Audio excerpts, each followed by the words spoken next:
Welcome to my channel, The Binge Eating Therapist.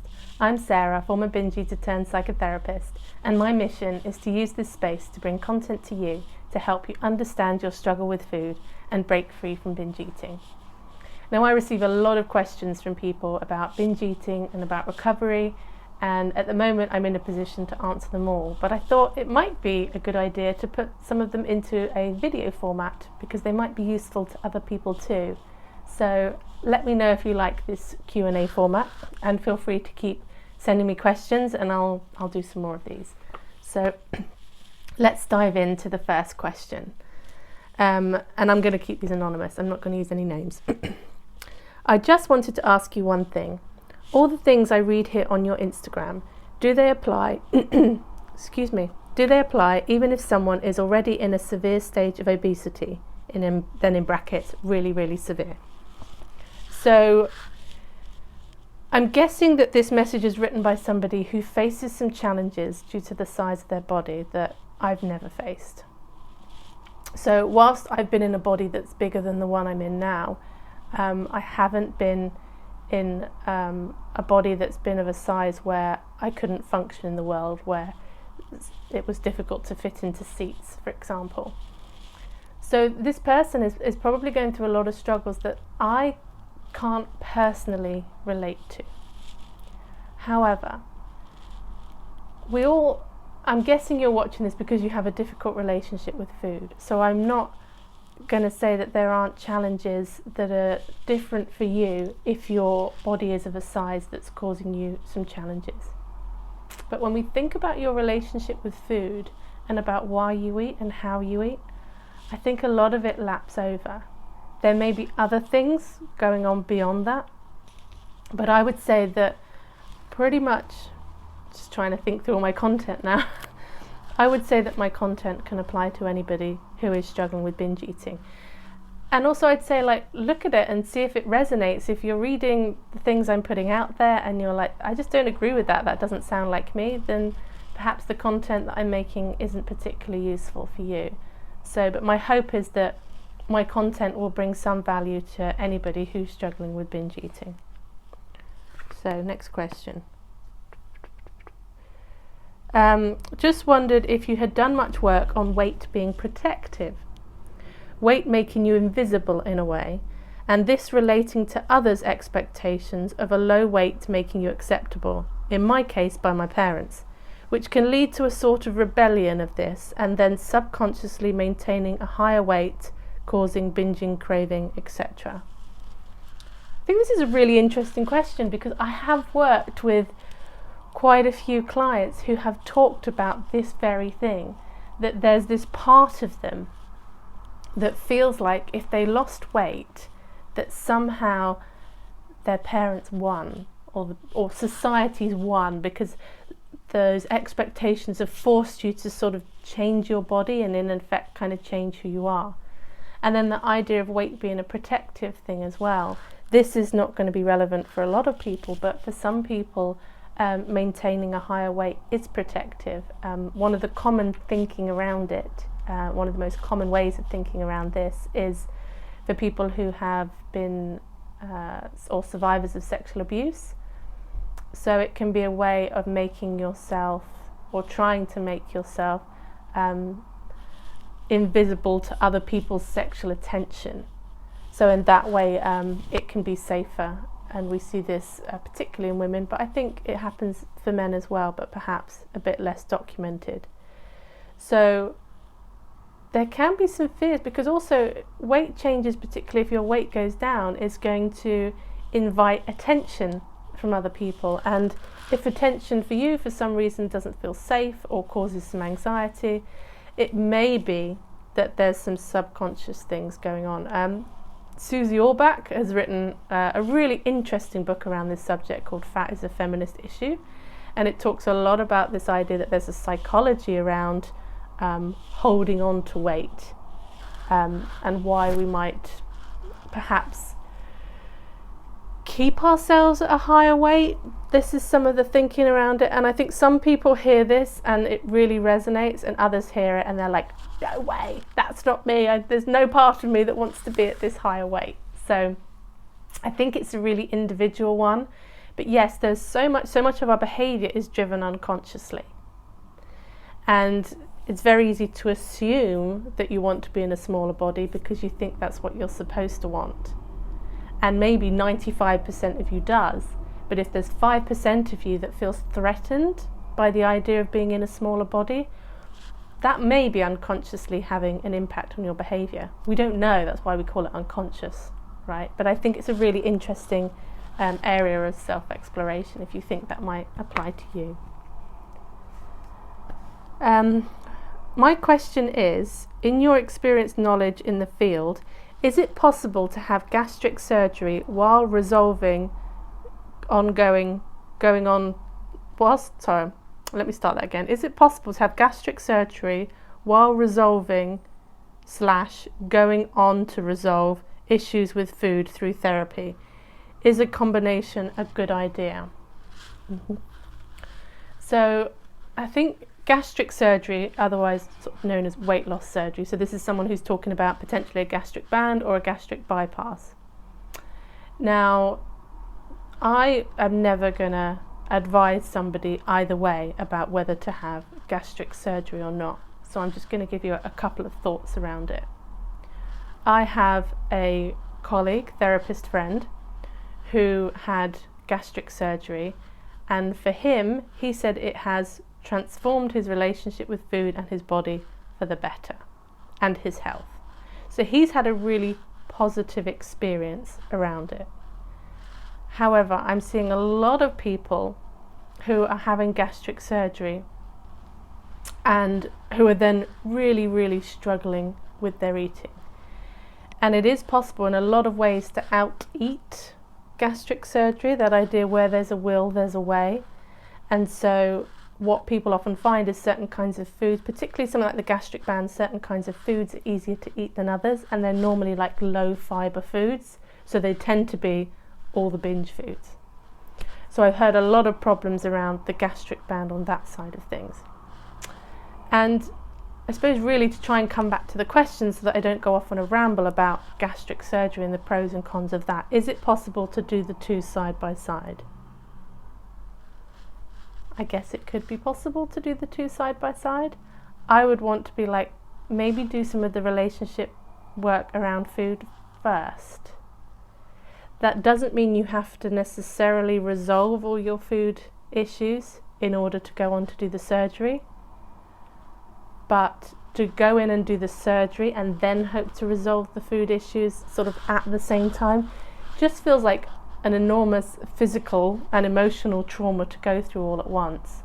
So I would probably suggest, if you can, to do some foundational therapy or counselling around that, and also to really understand the expectations, because people think that, gastric surgery might be a quick fix. They like the idea that if they physically can't binge, then they won't binge. And that just hasn't been the case for a lot of people. It is often still possible to binge. There's also a whole phenomena around cross addictions, where people who've had weight loss surgery, if they can't eat their foods, that they turn to alcohol, or spending. Shopping is a big one as well. So I think it's really, really important to have the good psychological and emotional support around that. So I think that would probably be, I would say, if you can, do some work on your relationship with food first. Next question. How does alcohol link in? I'm mindful that sometimes if I don't use food to numb myself, I use alcohol instead. Now this is really interesting. After getting this question was when I created the Instagram post about booze and binge eating, and I sort of divided people into 5 categories when it came to binge eating and alcohol, because for a lot of people who struggle with food, like, alcohol just doesn't feature at all. It's about the food. And for others, alcohol seems to mirror food. I would say on this, when you look at your reasons for binge eating, is that transferable to alcohol, for example? So if your reasons for binging, if your binging is mainly restriction driven, chances are alcohol's probably not going to feature as much. But as this question had said about using food to numb, and then when they can't use food, they use alcohol. If food is about escape and numbing, you're probably more likely to mirror that with alcohol if alcohol features in your life. So there's something around addressing that part, the part that wants to numb, the part that wants to escape. What is it like to be present? Is there emotional work going on there? What's the fear around sitting with yourself and not being able to numb? You know, one question that I heard recently that I really like is that idea that if you're about to do a self-sabotaging behaviour, so in my mind I was thinking about binging, to say to yourself, what happens if I don't? Because that's what's going to stir up those limiting beliefs. So in that moment when you are thinking, I really want to binge, or you're about to binge, if you ask the question, what happens if I don't? And just see what your mind throws at you. Because I think there'd be some really helpful information in that, to ask yourself that question at the time, because that belief, I think, for a lot of people would need to be challenged and dismantled. Okay, next question. I used to have anorexia and now I am weight restored. Everyone thinks I'm fine, but I can't stop binge eating and I keep gaining weight. I'm terrified and I don't know what to do. I get a variation of this kind of question quite a lot, and it's such a difficult position to be in, and my heart goes out to anybody in this position, because okay, you might be weight restored, but chances are, like, there's parts of your brain that's still thinking in an anorexic way. So to the world you look fine, whereas if you'd been at a low weight, you know, the concern of others, like, it can somehow like legitimize it in the eyes of others and the eyes of yourself if you look like you have an eating disorder. But when you look like you're fine, everyone's like, great, you know, they're eating enough, we don't have to worry about her anymore. That can be really hard, because it feels like people can't see the pain, and the pain could be even bigger than before. Because if not eating was a way to not feel, sometimes eating more just brings all those emotions in even more intensely. So my advice would be, if possible, to get some support around you, whatever that might look like, whether it's other people who might be struggling, whether it's if you're in the UK, I often direct people towards Beat charity. They have a helpline where you can phone up and speak to an advisor and get some support there. But I suppose I would want to say your struggle is still legitimate. Just because it doesn't look like the typical anorexia anymore, it doesn't mean this isn't still an eating disorder, disordered eating. Like, call it whatever you want that makes sense to you, whichever one sounds less shaming. I think sometimes calling it an eating disorder feels validating, and other times it feels pathologizing. So I think we get to use whatever language makes sense to us. But I would also say, like, get your head in the intuitive eating. That would be my advice, because actually if you're going on to binging, you're potentially eating enough, and it's about now making peace with food, because all that guilt and all that anxiety is really interfering with your ability to make friends and to be able to hear and respond to what your body needs. So that's a really difficult one, and so many people are in that position, and it's the fear of anybody who has anorexia, is that when they sort of let go of that restriction, that this is what's going to happen. But your brain is hungry, right? So even though you might think that you're being greedy, or you might tell yourself, I don't know how you talk to yourself, I'm assuming not very kindly, because that's what most of us are doing. But just because you might feel full and stuffed, it doesn't mean you're not still hungry, because famine and starvation has a big impact on the brain, you know, and the brain can become extra sensitive to starvation. So if you keep planning to restrict, or you keep planning to diet, or try and gain that rigid control, you might be triggering off the rebellion in your brain, the part of your brain that's trying to protect you by binging more. Have you heard about OA? If so, what do you think about it? So OA, for any of you who might not know, is Overeaters Anonymous. So some people have heard of this, some people haven't. but most people have heard of Alcoholics Anonymous. So it's basically AA for people who struggle with their eating problems. And so I spent 7 or 8 months in OA. Now it must have been like 8 years ago, something like that. And so I have my personal view, and this is my personal opinion, not necessarily my professional opinion. My personal opinion with OA was that I found the program itself quite restrictive. So in the program I was in, you were encouraged to give up white flour and sugar, to plan every bite of food that you had throughout the day, and that was and to lose weight. It was big about like losing weight as well, so it felt a little bit like a diet club in that sense. But I could see that the intention was good for a lot of people there. But what I loved about OA and what I really took comfort from was being around other people who got it. So it was the first time for me going into OA to be able to sit and listen to other people who were struggling with food as well, and for me to be able to speak about what I was struggling with and to be with people who got it. And so I've got someone in my life today who I met back in OA. So for me, I just really remember the kindness, and I felt like it really helped me with the letting go of some of the shame, because you really do feel like you're the only one struggling with this when you're dealing with an eating disorder. But I think what I found was the people who seemed to manage the abstinence tended to be on the restrictive end anyway. So OA is not, in my mind, I was imagining OA would be just full of overeaters and binge eaters, but it's all eating disorders. So you have people who have been struggling with anorexia and bulimia there as well. And the people who seemed to maintain abstinence seemed to be the people who'd struggled with more restrictive eating disorders. That was just my anecdotal experience. And I was in London, so there was about 6 or 7 different meetings that I went to. I remember my first meeting that I went thinking that everyone in there was going to be in bigger bodies. And I remember being the biggest person in the room and not feeling good about that.